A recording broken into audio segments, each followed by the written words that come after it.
우리가 성경에 보면은 신앙을 요한은 세 가지로 이야기했습니다.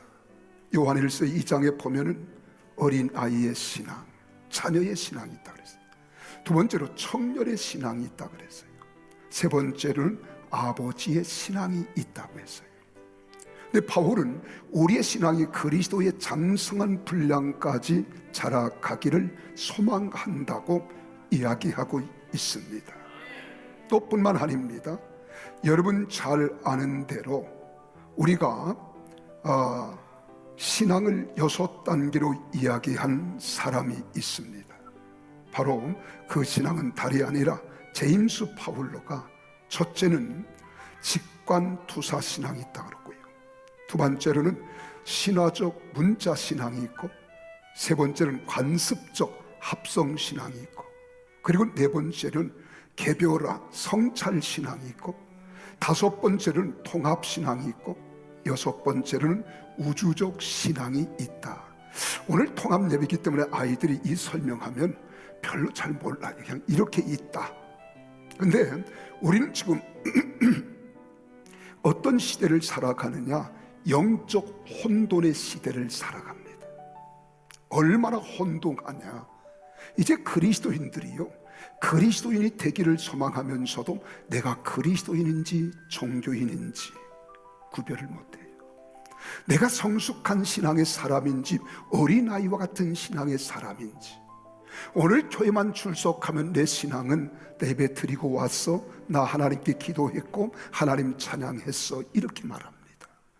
근데 우리는 이 사회 주변에 깔려있는 영적 세계를 보지 못하면 안 됩니다. 영적 세계를 꿰뚫어 볼 수 있는 신앙이 돼야 돼요. 여러분, 가정은 요즘 다 페미니즘에 의하여 가정이 무너지고 있습니다. 그리고 또 뿐만 아니라 학교 교권이 사라졌어요. 이제 대한민국은 노동계에 의해서 지금 노란 봉투법이 만들어지고 상법이 통과되면서 이제 기업을 할 수 없는 나라가 됐습니다. 그래도 국민들은 깨닫지 못해요. 더 무서운 것은 기소권과 수사권을 가지고 있는 검찰이 이제 수사권은 경찰로 이양됐다가 이제 아예 검찰이 폐지가 됐습니다. 또 하나는 여러분, 여성가족부라는 게 있었어요. 근데 여성가족부가 사라지고 성평등 가족부가 만들어졌습니다. 여러분, 성평등 가족부가 뭔 줄 아세요? 남녀 간의 성평등을 이야기하는 것이 아니라 하나님의 창조의 질서를 완전히 무너뜨리고, 성이 몇 가지가 있느냐? 48가지가 있습니다. 48가지가. 국회의원들조차도 이 차별금지법이 뭔 줄을 모르고 차별하지 말아야지, 그거 좋은 거 아니야? 그리고 입법에서 통과를 시켜버려요.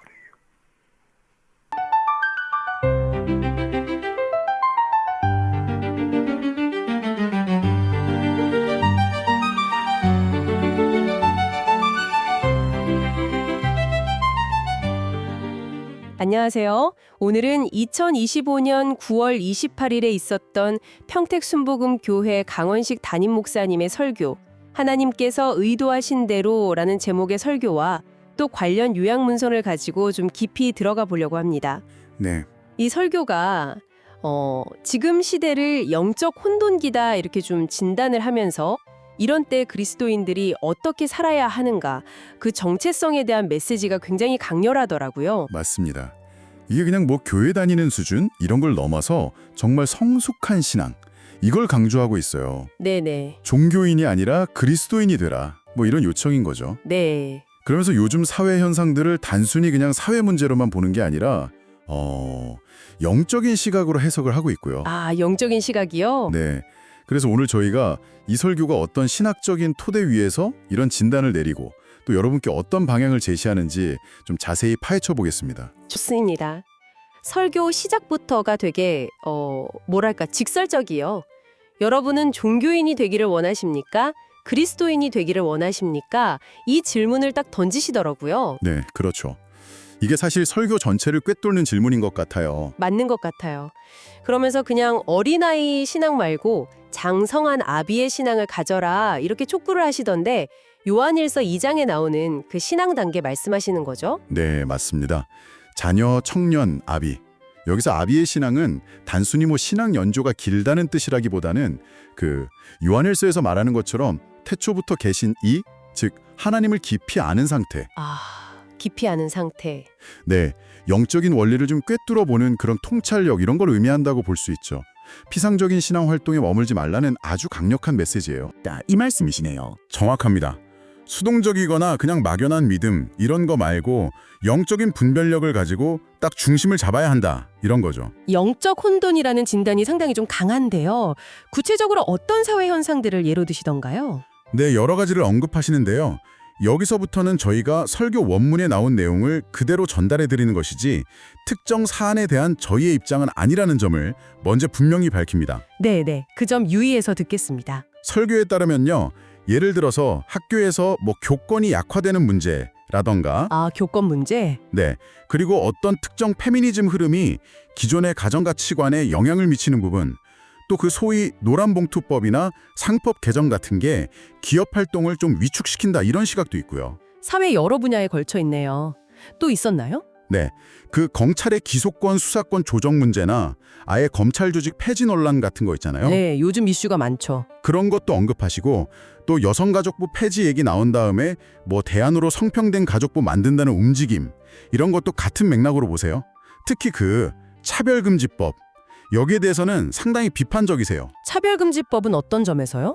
이게 그냥 남녀 차별금지 수준이 아니라 설교에서는 이제 38가지 성별 이런 식으로 표현하시는데 다양한 성 정체성을 법으로 인정하게 되면 여기에 대해서 다른 의견을 내는 것조차 어려워질 수 있다 뭐 이런 우려를 표하시더라고요. 그런 시각이시군요.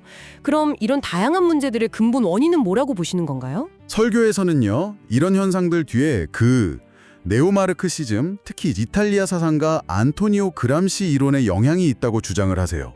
그람시요? 문화 헤게모니 이론 말씀하시는 거죠? 네, 맞습니다.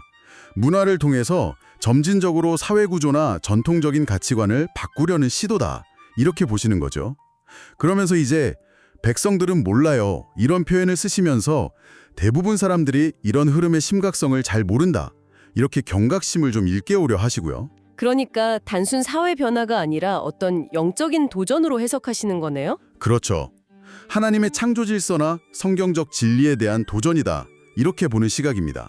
그렇군요. 사회 현상에 대한 진단과 그 배경 분석까지. 그럼 이런 진단을 뒷받침하는 신학적인 근거는 뭔가요? 설교 제목이 하나님께서 의도하신 대로인데 이거랑 연결이 될 것 같은데요. 네, 정확히 보셨습니다. 핵심적인 신학 근거가 바로 창세기 1장 4절. 빛이 하나님 보시기에 좋았더라 이 말씀에 대한 해석이에요.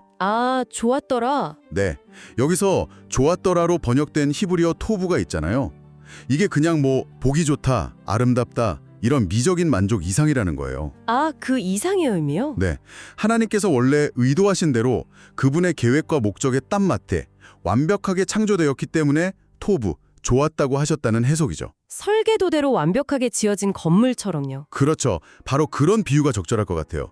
하나님의 그 완전하신 계획과 의도가 피조물 안에 그대로 구현된 상태, 그게 바로 토부라는 거죠.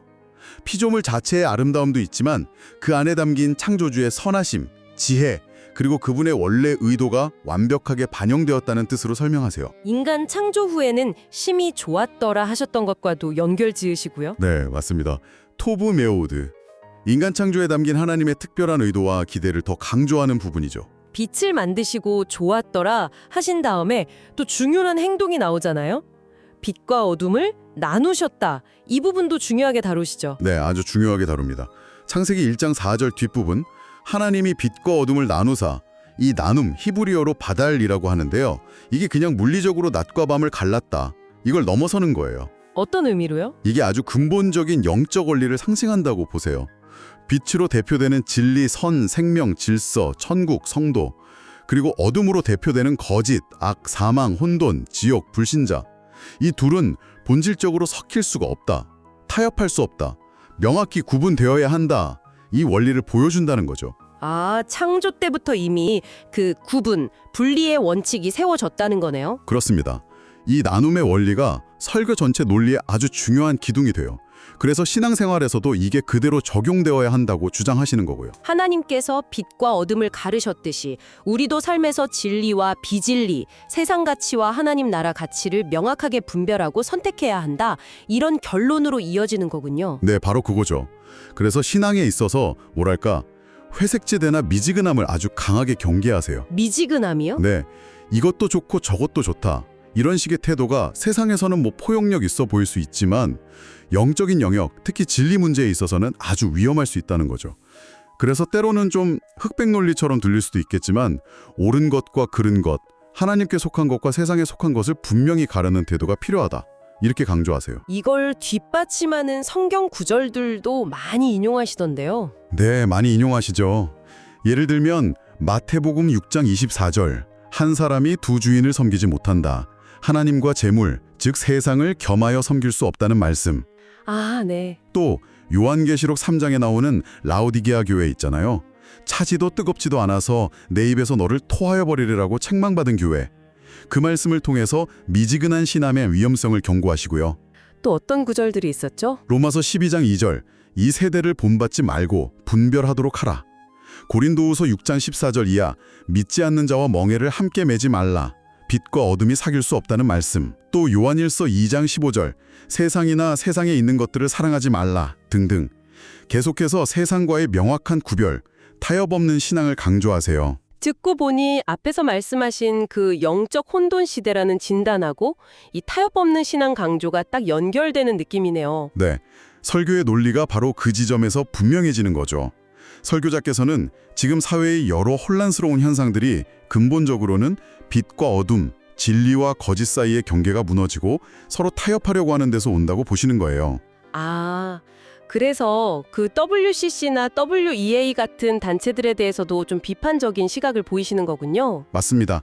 이 부분도 역시 설교 원문의 주장을 전달하는 것이지 저희의 평가는 아닙니다만 설교에서는 이런 교회 연합 기구들이 추구하는 종교 간 대화나 일치 운동이 자칫 기독교의 핵심 진리, 특히 예수님을 통한 유일한 구원의 길이라는 그 진리를 희석시키거나 상대화할 위험이 있다. 이런 종교 다원주의적 경향을 경계하는 입장이세요. 그렇군요. 네, 그래서 결론적으로 그리스도인은 하나님과 세상 사이에서 자기 정체성, 자기 소속을 분명히 해야 하고 진리에 대해서는 절대 타협하면 안 된다. 이 메시지를 아주 강하게 전달하고 있는 겁니다. 그럼 이런 시다 진단과 신학적 분석을 바탕으로 설교는 그럼 청취자들한테 뭘 하라고 어떻게 살라고 하는 건가요? 앞으로 가야 할 길은 뭔가요? 설교는 아주 명확한 길을 제시하는데요. 첫째는 살아계신 하나님의 말씀, 성경이죠. 이걸 굳게 붙잡고 삶의 유일한 기준으로 삼으라는 거예요. 매일 묵상하고 그 말씀대로 살아가라. 말씀을 붙잡는 것, 네. 둘째는 눈앞에 보이는 어떤 일시적인 편안함이나 세상적인 이득 때문에 영원한 소망, 즉 하나님 나라를 포기하지 말라는 거죠. 어떤 어려움이 와도 끝까지 믿음을 지켜라. 믿음을 지키는 것 말고 세상 속에서 뭔가 해야 할 역할도 강조하지 않던가요? 네, 맞아요. 셋째가 바로 그겁니다. 죄로 어두워진 이 세상에 빛과 생명의 복음을 적극적으로 전파하는 사명, 이걸 감당하라는 거죠. 아, 복음 전파. 네, 그냥 나 혼자 믿고 끝나는 게 아니라 아직 진리를 모르는 죽어가는 영혼들에게 다가가서 그들을 구원으로 이끄는 일에 힘쓰라는 촉구입니다. 그래서 궁극적으로는 우리 한 사람 한 사람의 삶, 그리고 우리 신앙 공동체가 정말 하나님께서 의도하신 대로 온전히 변화되고 새로워져서 네. 창조 때처럼 하나님께서 보시고 참 좋다, 토부 이렇게 인정받는 모습이 되어야 한다고 말씀하세요. 아, 그리고 설교 마지막 부분에 국가적인 소망에 대한 언급도 있었던 것 같은데요. 네, 맞아요. 개인과 교회를 넘어서서 국가적인 미래에 대한 소망도 함께 제시하시는데 구체적으로는 남북관계에 있어서 연방제 같은 방식이 아니라 자유민주주의에 기반한 통일, 이걸 이제 설교자께서는 자유통일이라고 표현하시더라고요. 그런 통일을 소망으로 언급하세요. 이 통일 방식에 대한 언급 역시 설교자의 말씀을 전달하는 것임을 다시 한번 말씀드립니다. 네. 그리고 이 모든 영적 싸움과 사명을 감당할 힘은 결국 우리 힘으로는 안 되고 오직 위에서 주시는 성령님의 능력, 그 도우심으로만 가능하다. 이렇게 격려하면서 설교를 마무리하십니다. 그렇군요. 결국 설교가 여러분께 제시하는 길은 이거라고 할 수 있겠네요. 혼란하고 타협적으로 보이는 이 세상 속에서도 성경 말씀이라는 명확한 기준 위에 딱 서서 하나님께서 의도하신 뜻을 따라서 흔들림 없이 살아가고 그 진리를 담대하게 세상에 전파하는 삶. 네.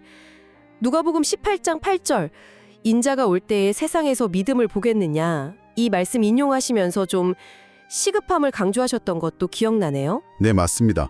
그만큼 이 시대의 참된 믿음을 지키는 것이 중요하고 또 시급하다는 메시지겠죠. 오늘 평택순복음교회 강원식 목사님의 하나님께서 의도하신 대로 설교를 통해서 이 혼란한 시대를 살아가는 그리스도인들에게 던져진 메시지를 좀 깊이 있게 살펴봤습니다. 그냥 종교인이 아니라 성숙한 그리스도인으로 서야 한다는 것, 또 시대의 영적 혼돈을 분별하는 눈이 필요하다는 것, 그리고 무엇보다 빛과 어둠, 진리와 거짓 사이에서 타협하지 않는 명확한 선택이 중요하다는 것. 아주 강한 메시지였네요. 네, 그렇습니다. 삶의 모든 영역에서 개인 신앙뿐 아니라 사회를 보는 관점까지도 그 하나님의 창조 원리인 나눔, 즉 거룩한 구별을 일관되게 적용해야 한다. 이걸 아주 강력하게 촉구하고 있어요. 설교에서 제시하는 것처럼 점점 더 복잡해지고 다양한 가치관이 막 섞여 있는 이 시대에 그렇게 명확한 기준을 세우고 타협 없이 살아간다는 것이 여러분 각자에게는 또 어떤 도전으로, 어떤 의미로 다가오시는지 한번 깊이 생각해 보시면 좋겠습니다.